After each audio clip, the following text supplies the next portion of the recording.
Hello everyone, my name is Zebrix, and today I'm going to be discussing something that I've been thinking for probably the past month, or at least since LEGO Harry Potter Series 2 minifigures were revealed. Right off the bat, when I first saw this series, I felt excited at first, and I saw a few good figures, but as I took a look at the checklist and started to notice all the figures together, I can only say that I was really let down. So what we're going to do today is I'm going to compare Series 1 to Series 2, and I'm going to decide where LEGO Harry Potter minifigures went wrong.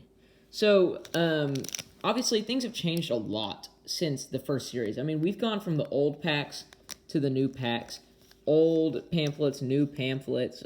I mean, it's been several years, and I gotta say, I absolutely love Series 1. It was a lot of fun collecting these. I found them early. I have 2 Percival Graves. One of them is sealed in my collection. It's just really awesome. I loved Series 1.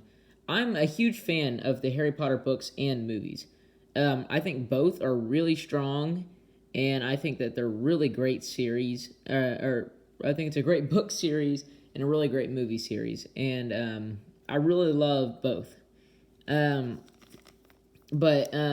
think I had a lot of affinity for this series. It was really great. There were some great figures, and we're going to take a look at them and all that good stuff. And at the end, I also have a figure, and I'll show you which LEGO Harry Potter minifigure I got from Series 2. I'm only getting one, because I only want one. I don't really like many of them. But we'll get to my dislike for them. So, let me get the pamphlets out.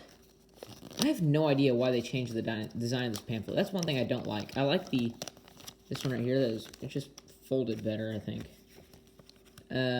But anyways, taking a look at both of these to start off, you obviously have 16, or you had 20 in the first series and 16 in the second, because there were some Fantastic Beasts figures back here. Actually, there were 22 in this series. There were a lot in this series.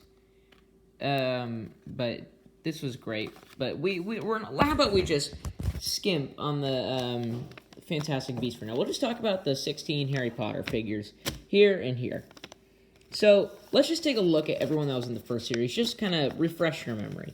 So we had the 3 main characters: Harry, Hermione, Ron. I think that these were some of the most boring characters in the series. You got their pets, which were nice. New rat mold, new exclusive cat, and owl prints. Then you had the mid-legs for each and really nice hair pieces. It was great. Draco Malfoy was kind of a boring character to get, but he came with the golden snitch. These are 4 important characters to have in this series, for sure. And I think these were the right variants of these characters to put in this series. Perfect variants with the mid-legs. It was awesome. This was an okay variant for Draco. I would have rather had a variant like this, though. Luna, great figure. This was the perfect figure design for Luna. Perfect figure design for Neville, too. Cho is okay. It's not super accurate looking, but it was nice. And a character whose name I can never remember is even still a better character than some in this second series. But the thing is, you look at these, and they're all recognizable. You can cover up the head for Luna, and still a very recognizable character, even if you can't see the accessories. Same with Neville. Cho, kinda. But, I mean, they're recognizable characters. They look really good in their outfits. And down here, obviously, Voldemort, a great figure to have. Dobby looks awesome. Trelawney, one of my favorite characters in the series. Cedric is awesome. Flitwick is pretty good. Moody is like my favorite character in the series. Absolutely love the design for this figure. Invisibility Cloak Harry is pretty good. And Dumbledore looked really great too. These were all really great figures. I'm not to mention the Fantastic Beasts one, but we don't need to talk about them right now. And then these. Let's take a look at them. So Harry, first up, this is an accurate figure, and I like it. And I actually don't really have any complaints about this figure. Same with Dumbledore. I think Dumbledore is good. My first 2 complaints come with these 2 figures. This is a very iconic look of Harry. I feel like you look at this and you automatically see from the torso down, even if you can't see the accessories, it's a Harry Potter outfit. But if I were to cover up these, you cannot automatically tell who these characters are. These are not iconic outfits for these characters at all. And I think that's part of the problem with this series, is these aren't not iconic characters. They are iconic characters, but they're not good variants to have in this series. And I think that that's part of the reason why this is disliked as a series. The accessories are great, and not gonna lie, I think this Ron figure is awesome. I love the pieces on that, and I might pick that up just so I can get those pieces. But, I mean, not to use on a Ron figure, that doesn't look like... I mean, sure, it's probably an outfit he wears, but I've seen each Harry Potter movie at least 10 times, and don't say, oh, you're a fake fan. Believe me, I'm a fan of Harry Potter. I've watched all the movies several times. I've read all the books several times. These are not iconic outfits to have for these characters. They could have had much better outfits. They had plenty of other stuff to choose from, and they didn't. I think a much better Ron to have would have been his Quidditch outfit. That would have been a perfect outfit for Ron. Hermione, I think you should have done Cat Hermione. Would have been more iconic than this. But, I mean, I don't know. They wanted to do the later movies, and I understand that. Luna Lovegood. This is one of the ones I had a problem with. I love the headpiece, the mask up here, but, I mean, it's not an iconic outfit at all. Now, it's understandable that with a mold like this, you can already see who it is, and you don't have to worry about that, because you can understand this is Luna, but still. It's a very meh figure. It's a figure you're getting just for the character. The first character that I love in this series is Griphook. And, spoiler alert, he is the one that I bought, just because he's my favorite character in the series. He comes with a key, pretty common, nice legs, torso print, very nice new hair-ear combo, and the Sword of Gryffindor looks absolutely spot on. Love this figure. Easily, I think, the best figure in the series. And it's pretty much his only outfit you see in the later movies. It's iconic. It looks really great. These two, I don't really have much of a problem with. They are perfect and fine for what they are. But I especially think that he is better. But Ginny, kind of have a problem with this one. It falls under the same category as these two and Luna, in which this is not an iconic outfit, and they should have chosen something different. Fred and George are fine. They're not that bad. They are very similar, but I think that they have good accessories, and, but then again, still, unfortunately, they're not, I think, as accurate as they could have been, or they're not as iconic as they could have been. They could have chosen better figures, I think. I think a Peter Pettigrew would have been a better spot in this series from the later movies. Narcissa Malfoy would have been good. There are different figures they could have chosen that would have been better. Bellatrix Lestrange, almost a perfect character to have in the series. Looks great. Another one that I really am a fan of is Kingsley Shacklebolt. We had never gotten a Kingsley, and now we have one. It's great. Moaning Myrtle is fine. For some reason, I don't feel like this is super accurate looking, just based on all the pictures I've seen, but I've not seen it in person. Sprout is fine. And Neville Longbottom is probably one of the worst figures in the series. This should have been, I mean, I like his outfit in the first series, but this would have been a better outfit for the first series. And the Monster Book of Monsters is fine. It looks good, but that is the only reason you're getting this figure. I literally talked with a friend last night, and they said that they were getting the figure that had the Monster Book of Monsters. They didn't even know what figure it was. They just knew that a figure had this book. This is such a forgettable figure to have in this series. That would probably immediately go to part out, even though none of his parts are really useful.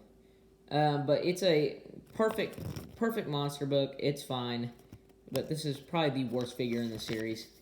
These characters are just not as good, is the issue.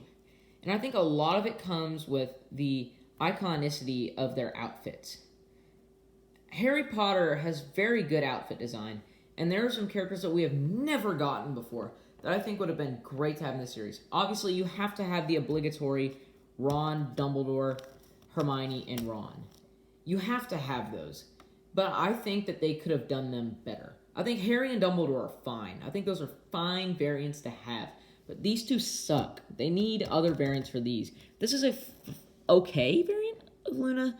A very meh version of Ginny. These are okay, probably in the same level as Luna, where you can tell who they are, but it's just not iconic enough. There were other characters they could have had. They could have had, I don't know, just more members of the Order of the Phoenix.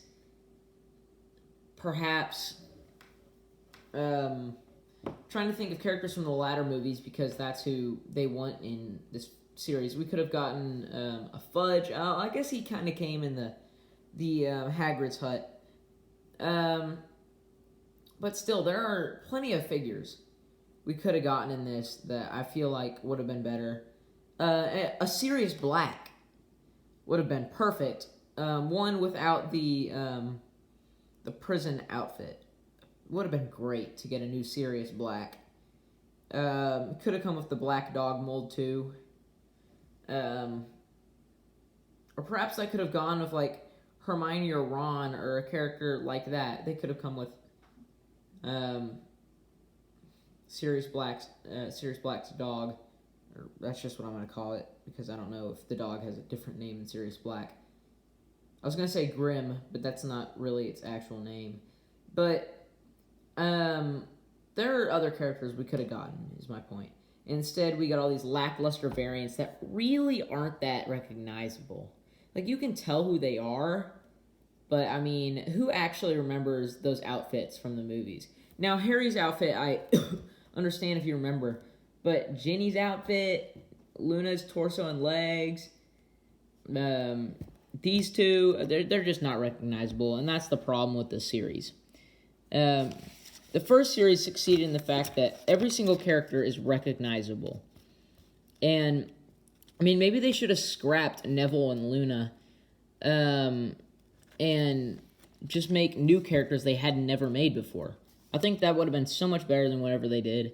But that's just my opinion. And anyways, that's about it for my thoughts on this lackluster series. So, thank you all for watching this video and just hearing out my opinion. If your opinion differs from mine, then you can tell me why down in the comments. I'm happy to hear your opinion. Be respectful about it, guys. Don't be a bunch of punks down there. Like y'all sometimes are. I have to delete your comments sometimes because you're just punks. But, so don't be that way. Respect each other in the comments. And, just want to say a quick thing about my upload rate. As I've said before, I am in school this year. I'm a senior in high school. I'm busy. I don't have time to make as many videos. But I hope that you've enjoyed this video, and just keep an eye on my content because you never know when a new video will pop up. Remember, podcasts are always on Saturday at noon, so you can check every week to see if there's a new one. There won't be one this weekend, but maybe the next one if you're lucky. But anyways, thank you all so much for watching, and I will see you all next time. Have a great day and a wonderful week. Zebrix out.